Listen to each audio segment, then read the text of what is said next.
Bien, señoras y señores, damas y caballeros, tengan todos muy buenas tardes.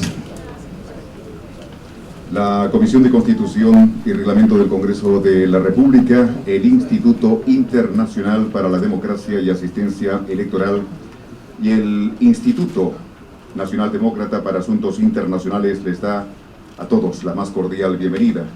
Los organizadores manifiestan su agradecimiento a las personas e instituciones que han hecho posible la realización de este conversatorio. En primer lugar, al señor decano del Colegio Médico del Perú, el doctor César Palomino Colina, por acogernos en el Centro de Convenciones Daniel Alcides Carrión, así como al doctor Gustavo Pacheco Villar, presidente de la Agencia Internacional de Gobernabilidad y Política. A ellos nuestro reconocimiento por su valioso apoyo. Vamos a dar inicio al programa del conversatorio Retorno a la Bicameralidad con el auspicio del Ministerio de Relaciones Exteriores de Noruega. Queremos saludar en la mesa al señor congresista de la República y presidente de la Comisión de Constitución y Reglamento del Parlamento Nacional, congresista Omar Chejade Moya. Señor congresista, buenas tardes.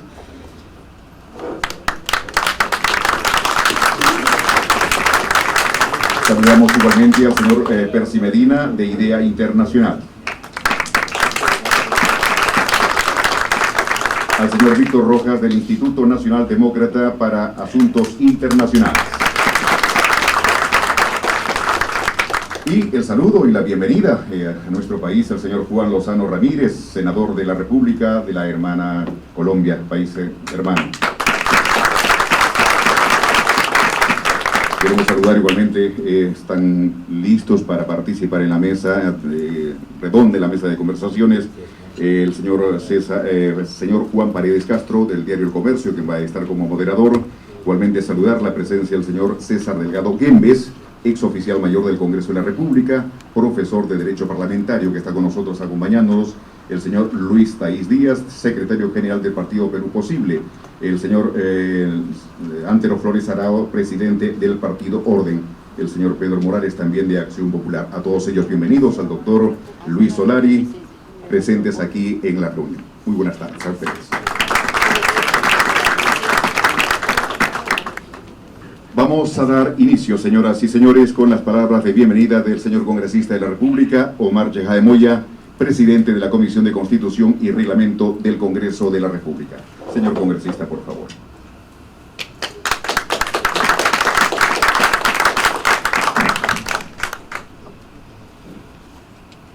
Señores congresistas de la República, el senador del hermano país de Colombia, Juan Lozano Ramírez, señores representantes de las diferentes instituciones públicas y privadas, señores expositores, señoras y señores. Para mí es un grato honor inaugurar este conversatorio, extendiendo lo que en la mañana ha habido, que es un desayuno de trabajo con diferentes medios de comunicación, con directores, gente de prensa, juristas, especialistas en derecho constitucional, ex senadores y por supuesto teniendo el grato honor de estar y de recibir al senador colombiano Juan Lozano. Juan Lozano tiene una importante trayectoria política en Colombia. Él es abogado, pero además es catedrático de Derecho en diferentes universidades, es periodista, ha trabajado en el diario El Tiempo, que es el de mayor circulación en Colombia, columnista, ha estado incluso como secretario personal de Luis Carlos Galán, senador colombiano, fundador del partido del nuevo liberalismo en Colombia, que lamentablemente fue asesinado en 1989 por la mafia de narcotraficantes dirigida por Pablo Escobar. Para mí es un grato honor tenerte, Juan. Hemos conversado largo y tendido el día de ayer. Juan además ha sido alcalde en Colombia, ministro de Estado en la época del presidente Uribe, y en los últimos 4 años ha representado dignamente al Senado de la República con la votación más alta en Colombia como senador de la República del hermano país. Es decir, tiene a pesar de su juventud, un importante background político, y creo que engalana y es un honor tenerlo acá presente el día de hoy como expositor para que nos cuente un poco las experiencias del derecho parlamentario y de la institución política más importante en el país, como es el Congreso de la República a través del Senado. La Comisión de Constitución y Reglamento del Congreso de la República ya desde el año 2013 viene organizando diversos foros y conversatorios sobre la reforma del sistema político, y para mí también es un grato honor que amigos como Percy Medina, representando a IDEA Internacional, antes ha trabajado además en transparencia, como nuestro amigo Víctor Rojas del NDI, me dijo que lo diga en español, porque lo está diciendo en inglés, de repente con mala pronunciación, el NDA, él es, digamos, el portaestandarte en el Perú del Instituto Nacional Demócrata, la Cancillería, los amigos de Noruega, como bien se ha dicho el día de hoy, y la Comisión de Constitución, que me honra presidir, ha venido organizando una serie de eventos sobre reforma constitucional, sobre reforma política del Estado. Y el día de hoy vamos a continuar lo que ha comenzado ya hace varios meses atrás, con conversatorios, con foros, antes con el tema del voto voluntario, antes en otra charla sobre bicameralidad, sobre el Senado, y el día de hoy en este conversatorio que nos engalana, porque además, como bien se ha dicho, tenemos estupendos expositores como Antero Flores Araos, como Juan Paredes Castro, como nuestro amigo Lucho Taís, va a venir después Jorge del Castillo, en fin, y una serie de expositores que van a de alguna manera engalanar este magno evento. Va a estar también, como no, César Delgado Gembes, entre otros conferencistas que el día de hoy van a exponer sobre el tema de la bicameralidad. Castro Estañaro, también Raúl, va a ser otro de los importantes expositores. Al asumir el cargo de presidente de la Comisión de Constitución, me propuse abrir un debate público sobre reformas constitucionales más trascendentes para que usted, señores y señoras asistentes a este conversatorio, puedan participar y sean parte de la toma de decisiones políticas en nuestro país. Con este propósito hemos llevado a cabo, repito, diversos foros, eventos, donde hemos tenido además la oportunidad de escuchar la voz del pueblo para que nosotros podamos representarnos y tener un insumo muy valioso para nuestra labor parlamentaria. Saber además de que de primera mano qué cosa es lo que ustedes piensan y qué cosa además es lo que pueden aportar para optimizar nuestro trabajo. La bicameralidad es una propuesta legislativa que ha sido aprobada en la Comisión de Constitución y Reglamento del Congreso y debe ser debatida en el Pleno del Congreso en breve plazo. Esperemos que sea marzo, abril o mayo, pero que no pase esta legislatura, para que pueda ser aprobada en 2 legislaturas consecutivas, como manda el procedimiento constitucional. Por este motivo hemos querido convocar a este foro con la finalidad de recoger, repito, opiniones y puntos de vista sobre una medida que estamos seguros contribuirá de manera decisiva al fortalecimiento de la democracia en el Perú. Todas las opiniones son bienvenidas. Sabemos, como dijimos en la mañana, como hablamos con Juan, que no es una reforma política popular, a veces es impopular, pero sí es necesaria, es inteligente, es eficaz y creo que va a ayudar al fortalecimiento de la imagen del Congreso de la República y a una mejor calidad de leyes, fundamentalmente reflexivas y serenas, como lo vamos a ver más adelante. Todas las opiniones, decía, son bienvenidas, sean a favor o en contra incluso de este proyecto del retorno del Senado. Y creo yo que este evento va a esclarecer muchas dudas en lo que nosotros hemos denominado el retorno del Senado de la República, el retorno de la bicameralidad. Y es por ello que con mucho agrado, con mucho gusto y con un grato honor de tenerlos a todos ustedes presentes el día de hoy, declaro por inaugurado este conversatorio con estos dignos representantes, ilustres expositores, sobre el retorno de la bicameralidad, el retorno al Senado de la República, dándoles a todos una cordial y fraterna bienvenida. Muchísimas gracias. Y muchas gracias, señor congresista de la República, Omar Checa de Moya, presidente de la Comisión de Constitución y Reglamento del Congreso de la República. Bueno, usted ya prácticamente dio el perfil del señor senador Juan Lozano Ramírez. Solamente habría que agregar, señor congresista, que el señor Juan Lozano Ramírez durante 18 años se desempeñó como profesor de Derecho y Periodismo en las universidades de los Andes, del Rosario Javeriana y Sergio Arboleda. Fue uno de los fundadores y director general de Información y Opinión del canal City TV. Bien, sin más, vamos a presentar justamente al señor doctor Juan Lozano Ramírez, senador de la República Hermana de Colombia, para su conferencia magistral. Señor senador, por favor, lo invitamos.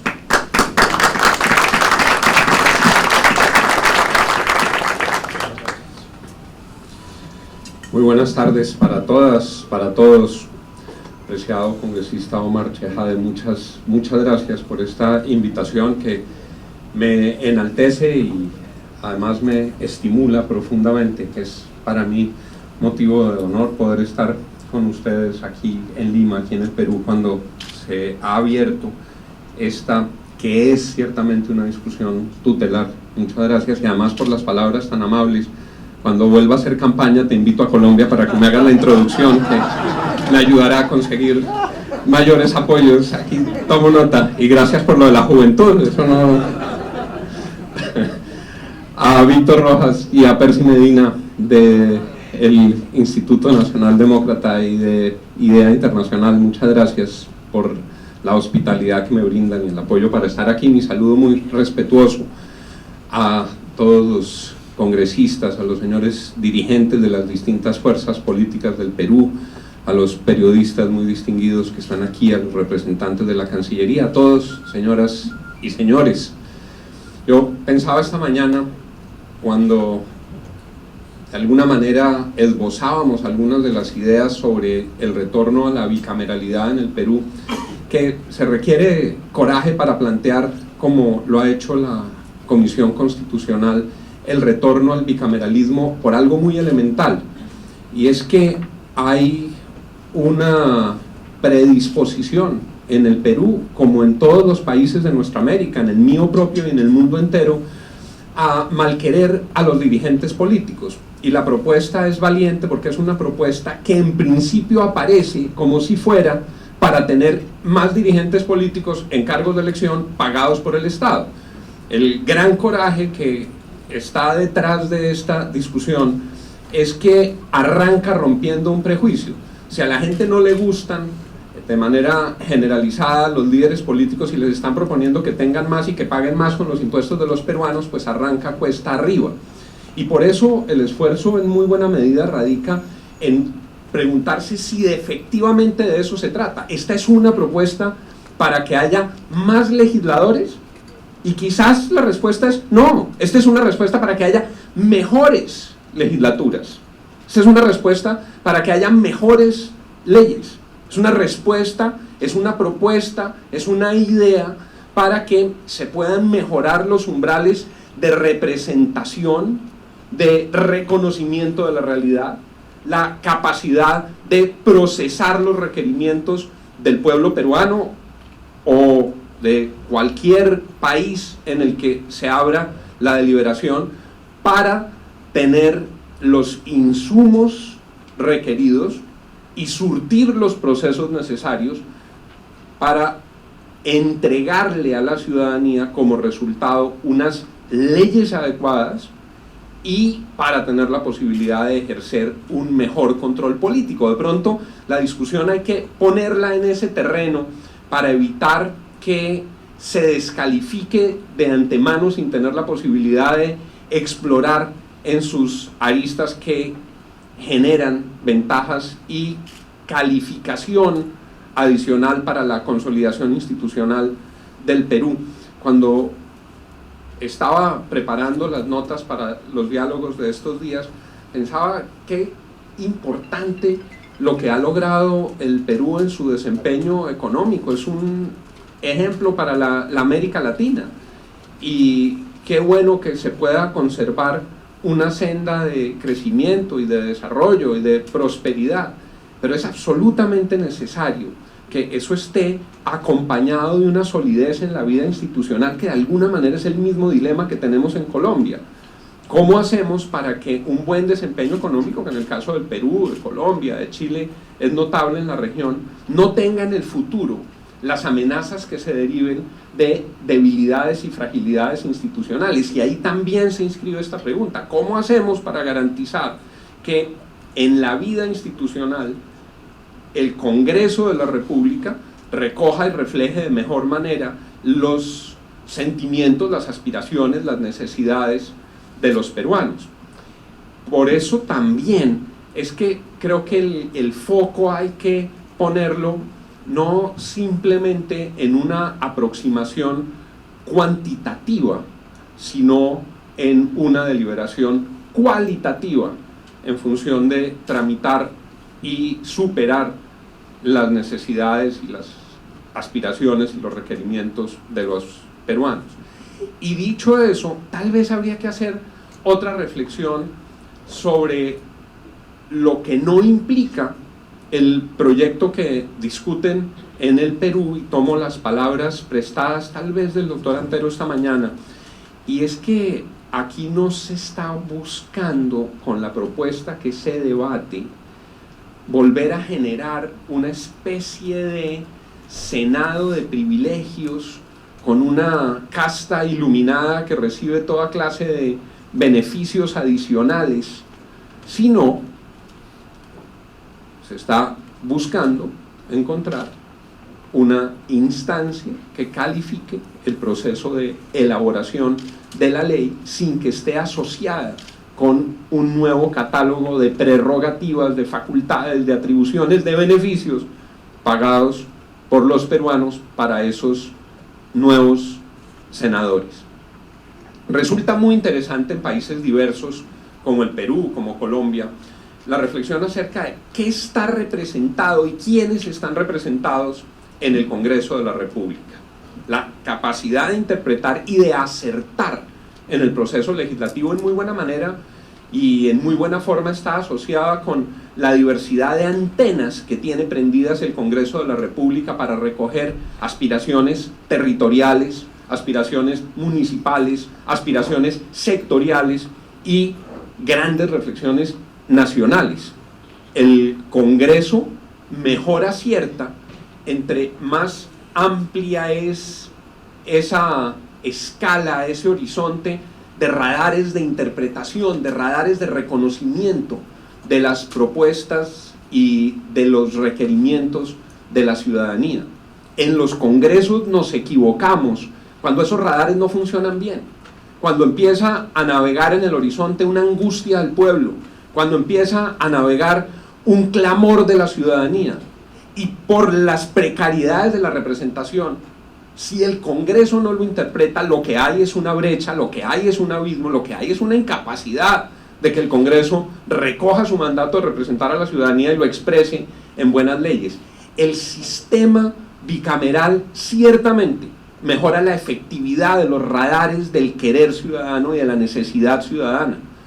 El sistema bicameral aumenta esa posibilidad de detectar lo que se requiere, pero además de detectarlo con los matices, con los énfasis, con las diversidades regionales o sectoriales o intrasectoriales que existen en nuestros países.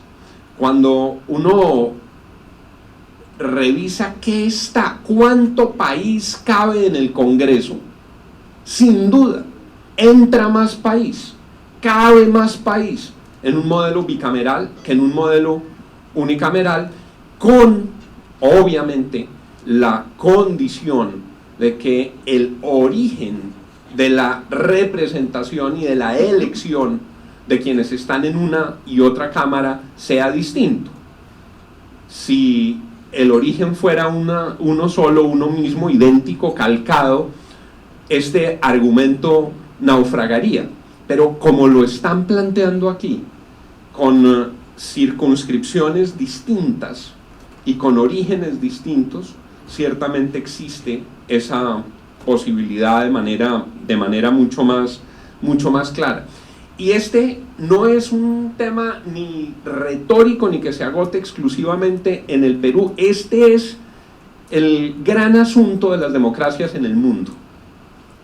Las democracias están haciendo agua por su dificultad de interpretar a la ciudadanía.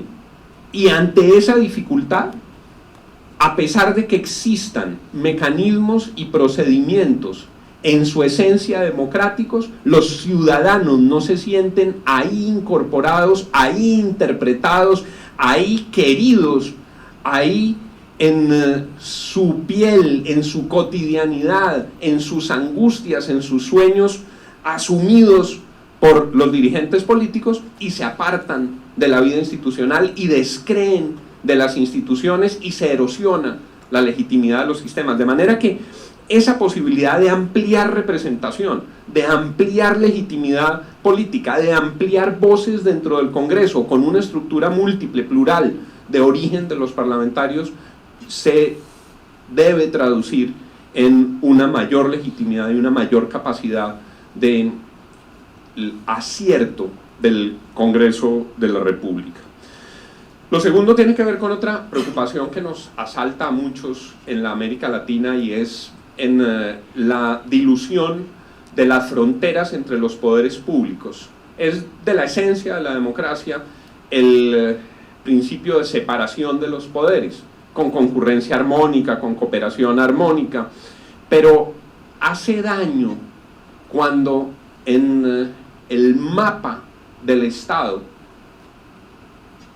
el poder ejecutivo ejerce unas atribuciones y competencias que llevan, por la forma como se ejerce y la precariedad como existe en otros países, en el mío de manera muy fuerte, del Congreso de reaccionar, ejerce un predominio y una hegemonía sobre los otros poderes públicos, y se rompe un postulado esencial de la democracia, y es que son poderes diferentes, autónomos, que deben concurrir en los fines del Estado, pero que tienen unos roles distintos. Es sin duda mucho más propenso el poder legislativo a perder sus fronteras, a renunciar a sus tareas, a que se diluyan sus misiones si no existen unos filtros, si no existen unas instancias, si no existen unos procedimientos legislativos que califiquen esa tarea y que de alguna manera levanten una muralla contra imposiciones que pueden venir del Ejecutivo. Creo que ahí hay un elemento de futuro que es esencial, y por eso a mí me resulta muy interesante la forma como aquí se está proponiendo el bicameralismo, con la capacidad revisora del Senado de la República.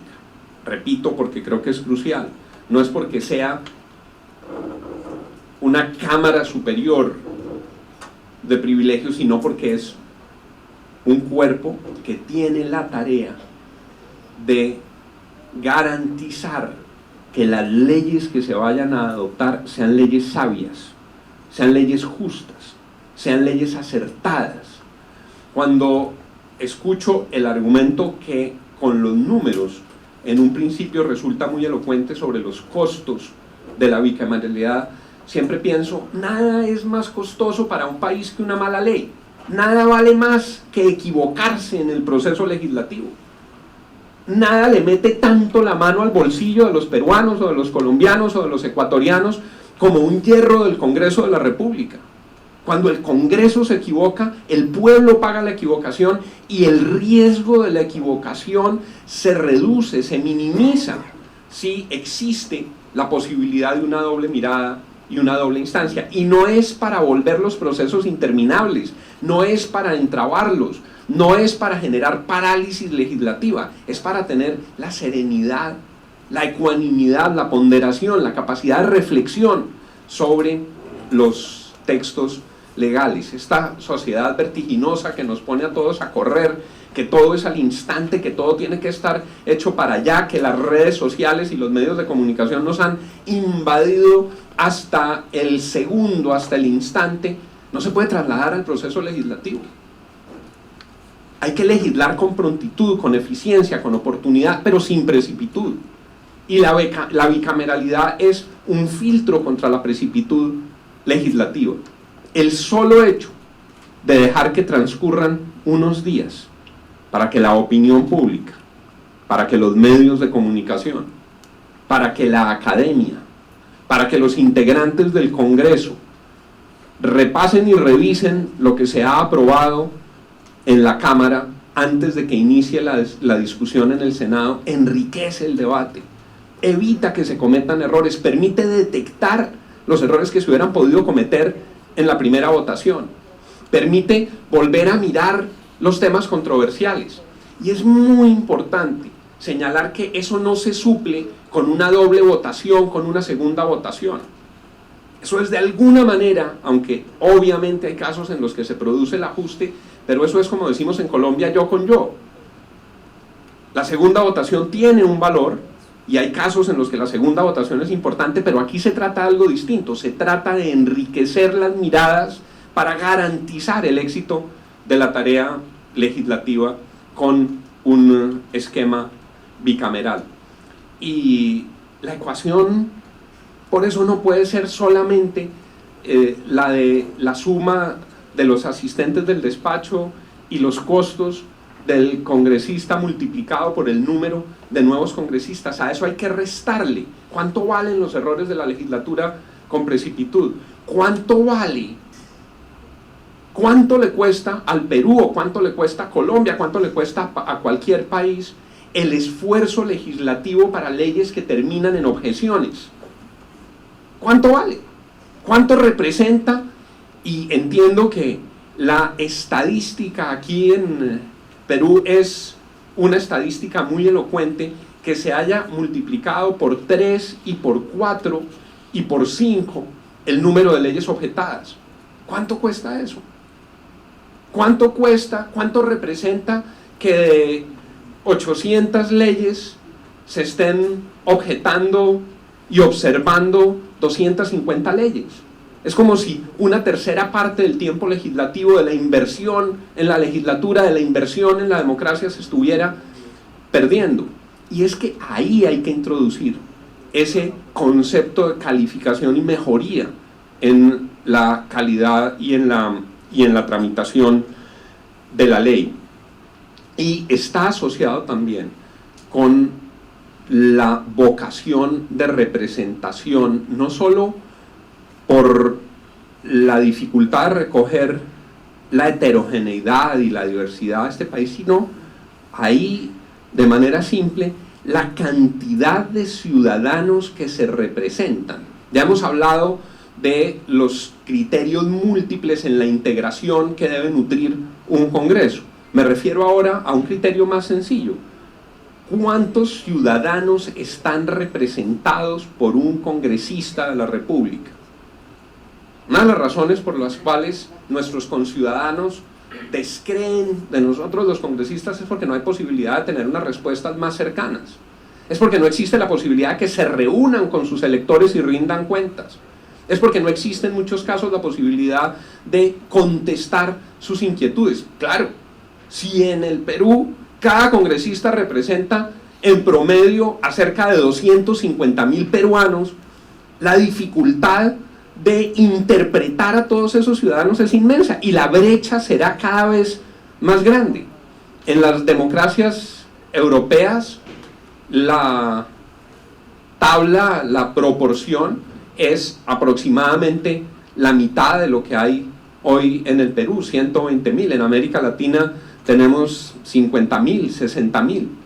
Obviamente hay casos de los países del Caribe, de todos muy respetables, pero mucho más pequeños, en los que no se justifica un esquema bicameral, pero cuando tenemos países que sobrepasan los 30 millones de habitantes, el tema de la representación es un tema crucial, es un tema central. Siempre es más fácil, como se dice en Colombia, no torear el avispero. Siempre es más fácil decir, hagamos para adelante y tratemos de que las cosas salgan lo mejor posible. Pregunto, si hoy, y hago la pregunta con todo el respeto y con una confesión que les hago, un afecto ancestral que tengo por el Perú, el Tratado Salomón Lozano fue firmado por mi bisabuelo, quien vivió aquí en el Perú muchos años, la familia estuvo radicada aquí, no tengo, lo digo solo para señalar que aterrizo con una carga ancestral de afectos por el Perú.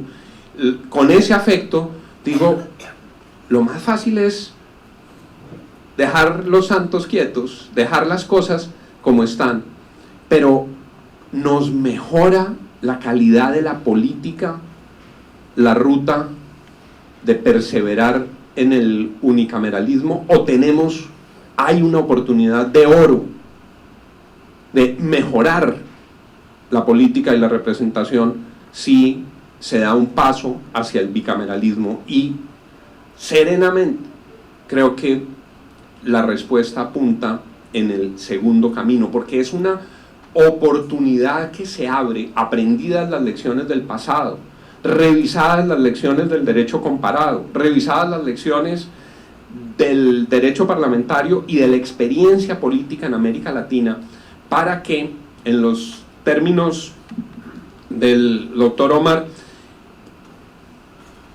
el bicameralismo sea de alguna manera un buque insignia en una recuperación de la política, pero que no viene solo, que ha de venir con la oportunidad para incorporar, por ejemplo, mecanismos que acerquen el quehacer cotidiano de la vida parlamentaria a la vida ciudadana.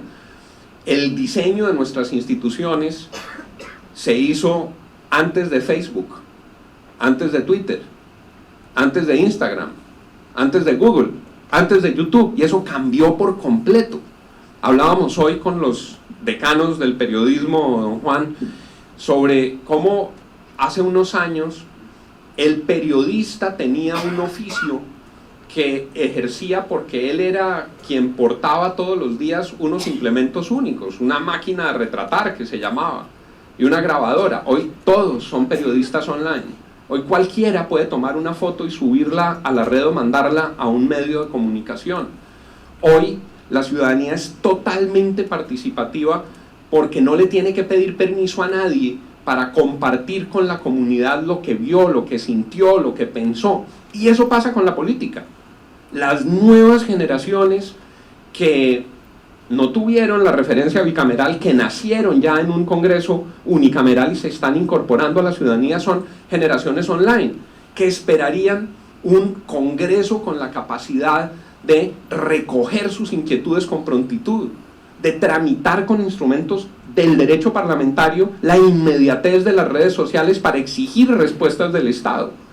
Todas esas oportunidades se abren de manera maravillosa si se pueden articular en función de un retorno a la bicameralidad. ¿Por qué no pensar que el control político en algunas de sus modalidades sea arbitrado por el Congreso, pero nutrido con los cuestionarios y las inquietudes y las movilizaciones que surgen de la ciudadanía en sus cuestionarios, fruto de la experiencia cotidiana? Todas esas posibilidades, que serían inmensas, se abren con una reflexión de esta naturaleza. ¿Para qué? Un solo propósito: para que exista una mayor calidad en las leyes de la República, lo que derivará en una mayor legitimidad de la política y en una mayor eficacia del Estado. Nosotros en Colombia tenemos un régimen bicameral con errores, con dificultades, pero debo decirles, sin ningún ánimo distinto que reflejar la realidad de mi país, que esa doble instancia para la vida de la ley, nos permite cotidianamente, frecuentemente, permanentemente mejorar la calidad de la legislación y atrapar los errores que se puedan cometer en un debate que tenga solamente una cámara como referencia. Y eso se traduce también en que, no sé cómo sea la expresión en el Perú, la botada de corriente, el frenesí legislativo, el ímpetu legislativo. Algún politólogo de mi país, que además es poeta, dice la libido legislativa, eso que a los congresistas les emociona de sacar una ley y que todos quieren tener una ley, se modere, se pondere, se valore, se sopese y se exprese finalmente en una buena ley. Hay obviamente unas reflexiones que deben estar asociadas también en este paquete frente a la reforma y la consolidación de los partidos. Este no es simplemente un tema de individuos, que hay una gran tarea en toda la región de consolidación y fortalecimiento de la vida partidaria. Es necesario buscar estímulos para que ser congresista sea atractivo, para que a las gentes buenas les produzca interés y gusto ir al Congreso de la República, para que ser congresista implique honra y dignidad. Eso también debe estar inspirando buena parte de esta reforma, como el retorno eventual al bicameralismo está o hace parte de un engranaje en el que se pueda recabar talento, virtud, conocimiento y gente muy buena que quiera llegar a cumplir esa tarea desde el Congreso de la República.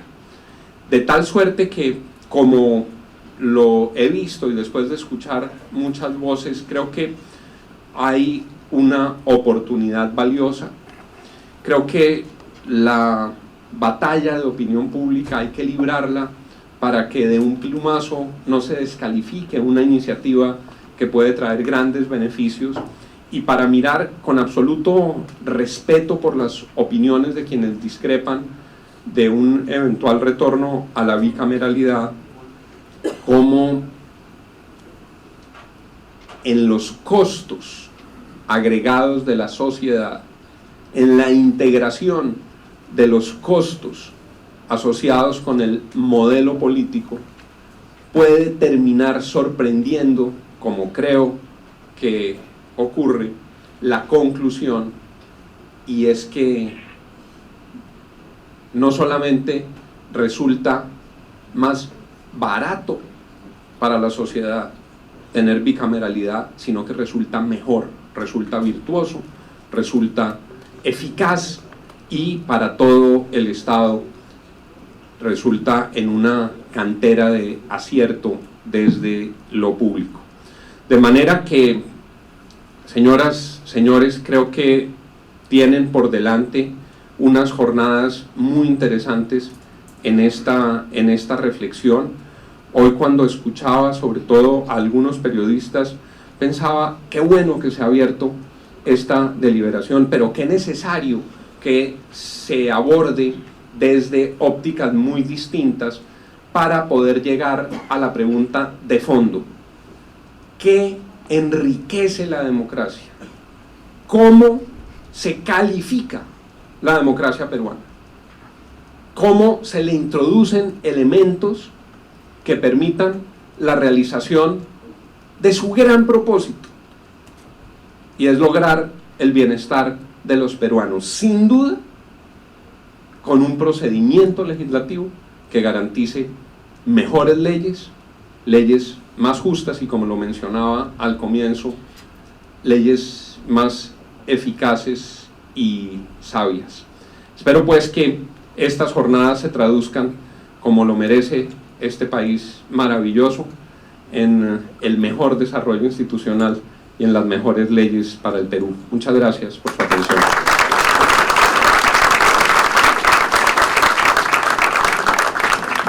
Muchas gracias, doctor Juan Lozano Ramírez, senador de la Hermana República de Colombia. Queremos saludar la presencia ya del doctor Jorge del Castillo Gálvez, quien estará participando conjuntamente con los señores que ya hemos presentado y anunciado en la mesa redonda sobre el posible retorno de la bicameralidad en nuestro país. Bien, seguidamente vamos a invitar a la participación del señor César Delgado Guembes. Ha sido oficial mayor del Congreso de la República y es parlamentaria en el Congreso de la República.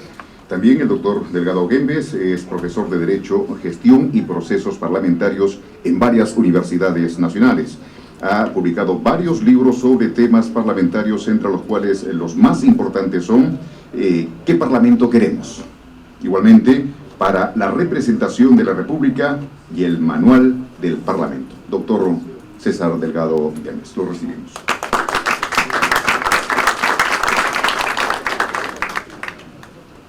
Buenas tardes, señor Marchejade, senador Lozano, Percy.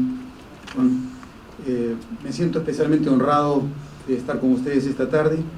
Yo soy un servidor del Parlamento peruano desde el año 1980 y son muy contadas las oportunidades en las que un trabajador del Congreso tiene la oportunidad de aportar para el mejoramiento precisamente de una institución en la cual uno espera dejar sus huesos, porque no se puede trabajar tanto tiempo en el Congreso a pesar de todo lo que nos pasa, a menos que uno tenga el corazón puesto en lo que uno hace y pasión en lo que uno vive desde adentro.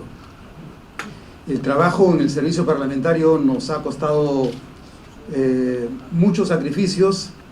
Entre ellos he tenido el privilegio de ser destituido el año 1992 como consecuencia del golpe de Estado, y eso trajo consecuencias naturales en mi familia, pero se hacen las cosas porque uno cree en lo que uno hace, porque uno está convencido que lo que uno está viviendo lo hace por convicción y lo hace en función a los principios por los cuales uno está dispuesto a dejar la vida en lo que uno va viviendo cotidianamente. La lectura que pretendo aportar sobre el tema de la bicameralidad, extrañamente, se va a apartar un poco de los cánones del derecho, porque para mí el principal problema en el trabajo parlamentario no es un problema de normas, no es un problema de arreglos institucionales, sino un problema de operadores. Por eso es que el enfoque del retorno a la bicameralidad para mí no puede desprenderse de otro más importante, que es el de la reforma del Estado. La reforma del Estado, uno de cuyos componentes es el Parlamento, pero cuyos operadores centrales son inevitablemente los partidos políticos.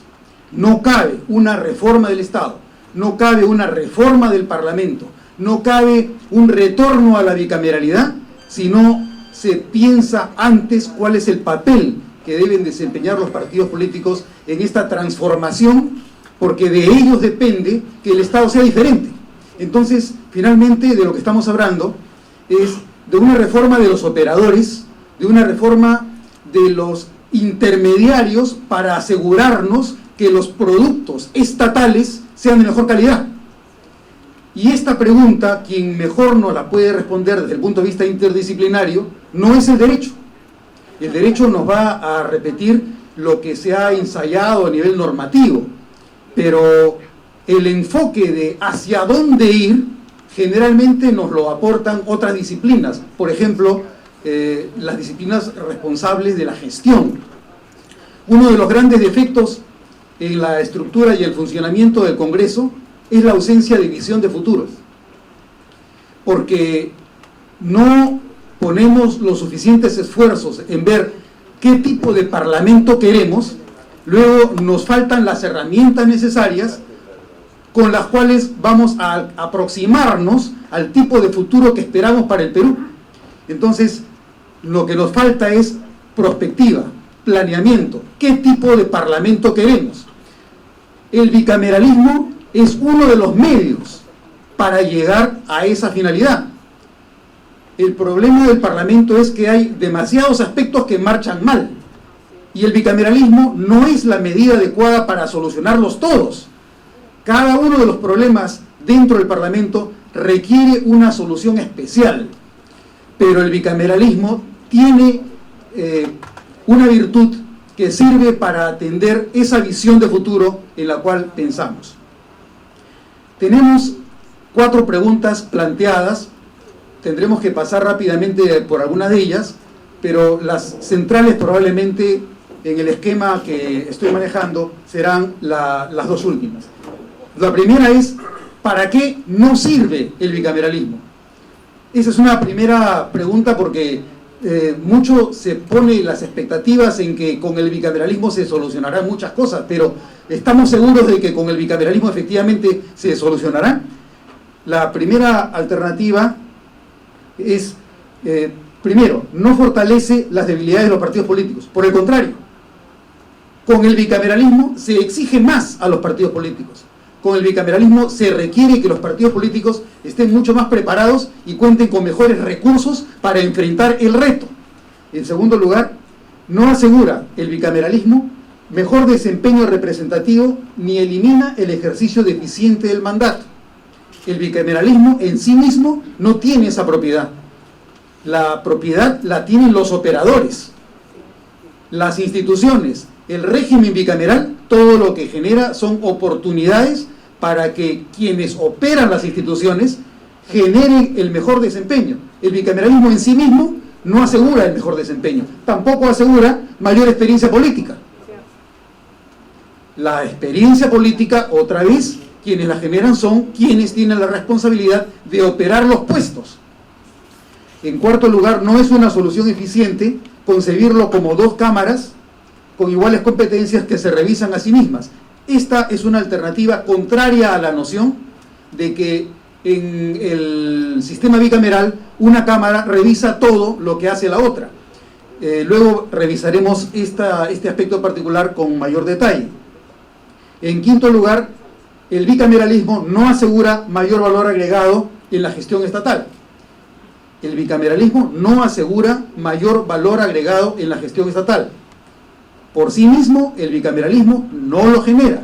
Lo que lo genera van a ser los puestos ocupados por quienes los partidos políticos seleccionarán para que desarrollen esas tareas.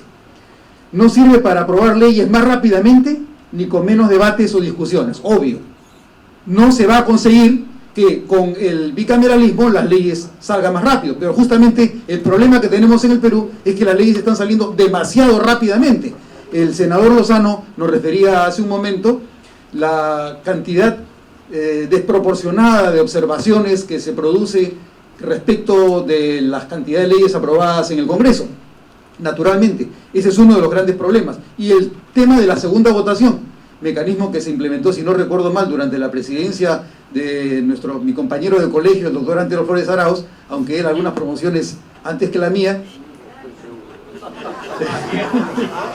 No parece. La apariencia matusalénica es solo apariencia.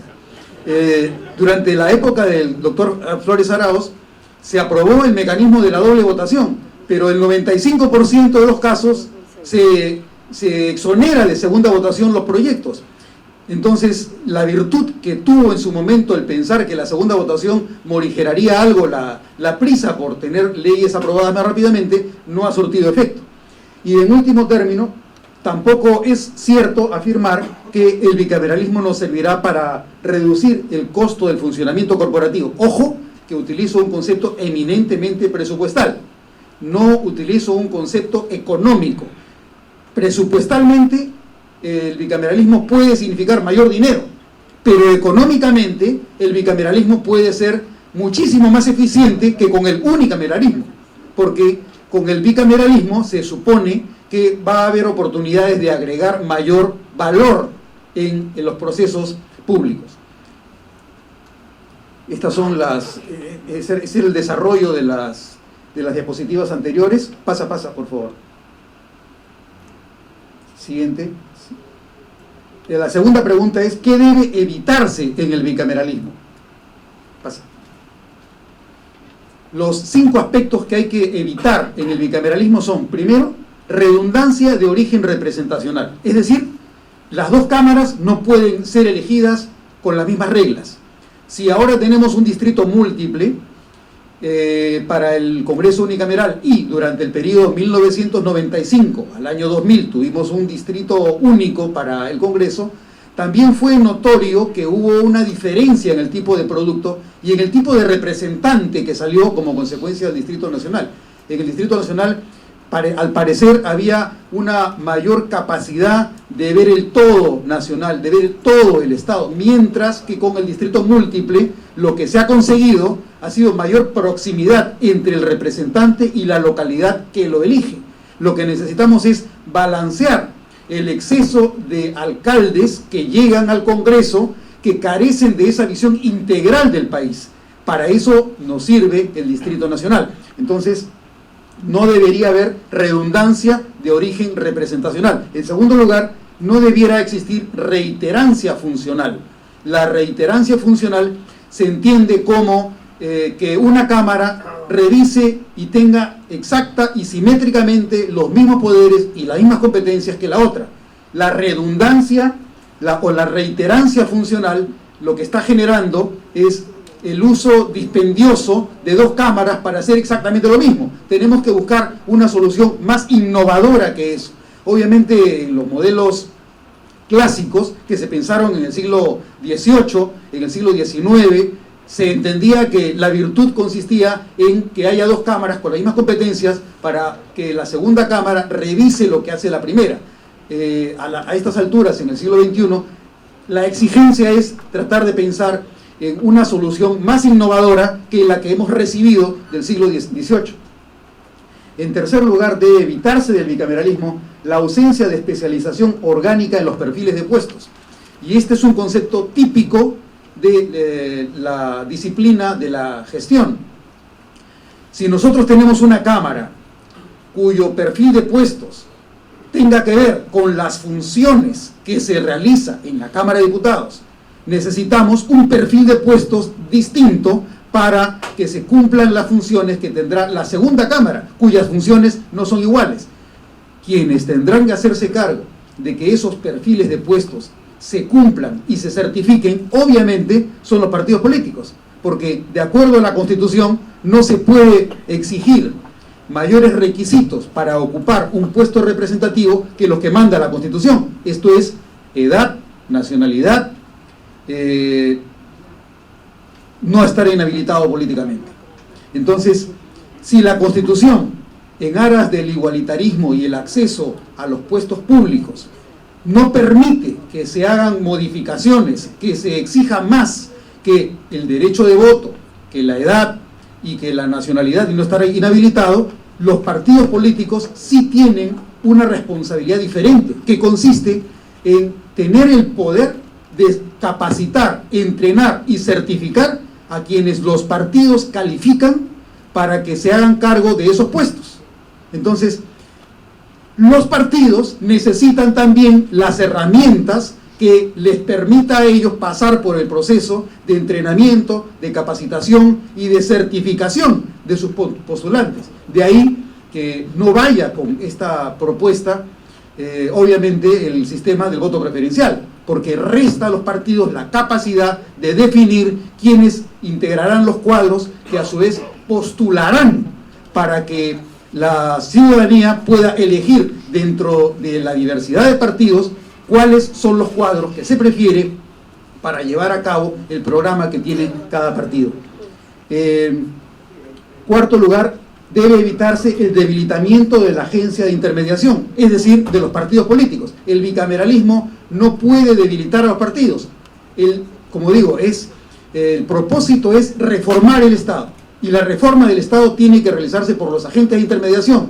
Los agentes de intermediación son los partidos. Si vamos a mejorar el sistema político con un sistema bicameral, porque existe una visión de futuro que justifica la reforma del sistema nacional, necesitamos empoderar a los partidos para que cuenten con esas herramientas. Las grandes dificultades que han encontrado los partidos políticos han sido que necesitan fondos para las campañas políticas y necesitan contar con cuadros que sean capaces de ganar votos. Entonces, en este proceso, los partidos han sufrido los efectos de la ausencia de poder suficiente para poder seleccionar mejor a quienes van a postularlos. De lo que se trata es de evitar que los partidos recurran a candidatos, a invitados que les faciliten dinero para las campañas o que les faciliten cuerpos, que les faciliten la popularidad para ganar votos. Entonces, para que esto ocurra es necesario pensar en el financiamiento de los partidos políticos de manera tal que a cada uno le toque lo que necesite en función de los resultados obtenidos. En quinto lugar, debe evitarse en el bicameralismo sustentar su existencia en razones de rutina e inercia histórica. Esto quiere decir que no estaría bien hablar del retorno al bicameralismo, porque en el Perú históricamente siempre ha habido bicameralismo y la excepción es el periodo de la dictadura primero y de la dictablanda después, en el cual todavía de alguna forma nos encontramos porque hemos sido secuestrados por un modelo que se inicia con la Constitución del año 1993. Entonces, lo que tenemos que buscar es una solución que nos aparte de la alternativa que nos ha dejado la Constitución del año 1993, sin recurrir a una repetición de argumentos históricos que ahora de poco nos sirven. Sigue, por favor. Más. ¿Por qué sí es estratégicamente necesaria la bicameralidad? Aquí empieza propiamente la propuesta. Una más. Una más. ¿Qué es de lo que se trata? Necesitamos detectar cuáles son los vacíos que no llegan a cubrirse actualmente en el sistema unicameral. Vacíos que no pueden ser llenados dentro del sistema unicameral. Si nosotros le atribuyéramos a la única cámara que tenemos ahora la responsabilidad de, entre otras, esas 4 áreas que aparecen en el círculo, el sistema unicameral solo tendería a ser más ineficiente.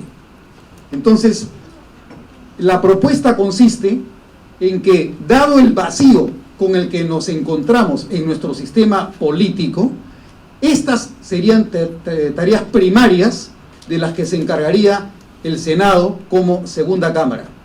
El Senado, segunda cámara, que revisaría las leyes únicamente en condiciones extraordinarias.